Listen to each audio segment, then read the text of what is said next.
Is gone. നമുക്ക് എന്തിനെ പ്രതിയാണ് നിരാശപ്പെടാനുള്ളത്? കർത്താവ് നമ്മുടെ കൂടില്ലേ? കർത്താവ് നമ്മളെ സഹായിക്കത്തില്ലേ? കർത്താവ് നമുക്ക് സ്നേഹം തരില്ലേ? കർത്താവ് നമ്മളെ കൈവെള്ളയിൽ എടുത്തുകൊണ്ട് നടക്കില്ലേ? കർത്താവ് വേണ്ടതെല്ലാം തരില്ലേ? ഒരു അല്പകാലത്തേക്ക് നമുക്ക് ഇത്തിരി വിഷമുണ്ടെങ്കിൽ കർത്താവ് അതിലൂടെ നമ്മളെ എടുത്തോണ്ട് പോവില്ലേ? ഇന്ന് നമ്മൾ കണ്ടുമുട്ടുന്നതിൽ 90% വേഗം മുറിവേൽക്കുന്ന മനുഷ്യരാണ്. പെട്ടെന്ന് ഈഗോ ഹേർട്ട് ചെയ്യുന്നവര്, പെട്ടെന്ന് ഒഫൻഡഡ് ആവുന്നവര്, പെട്ടെന്ന് വയലന്റ് ആവുന്നവര്, പെട്ടെന്ന് കോപിക്കുന്നവര്, എന്തെങ്കിലും ഒരു ചെറിയ കാര്യം കേട്ടാൽ മതി അവര് തീർന്നു. ഈ ജനത്തിന് പ്രത്യാശയില്ല.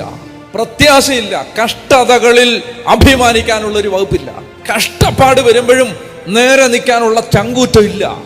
എവിടുന്നെങ്കിലും പിശാച് വന്നൊന്ന് മാന്തിയിട്ട് പോയാൽ പിന്നെ 15 ദിവസത്തേക്ക് കാണത്തില്ല. തോറ്റുകൊടുക്കാത്ത ഒരാത്മവീര്യം ഈ കാലഘട്ടത്തിൽ ദൈവമക്കൾക്കുണ്ടാവണം. ചെറിയ പ്രതിസന്ധികളല്ല നമ്മളെ കാത്തിരിക്കുന്നത്. അതുകൊണ്ട് ഈ ജനത്തിന് പ്രത്യാശ നഷ്ടപ്പെട്ട ജനമാണിത്. ഈ ജനത്തിന്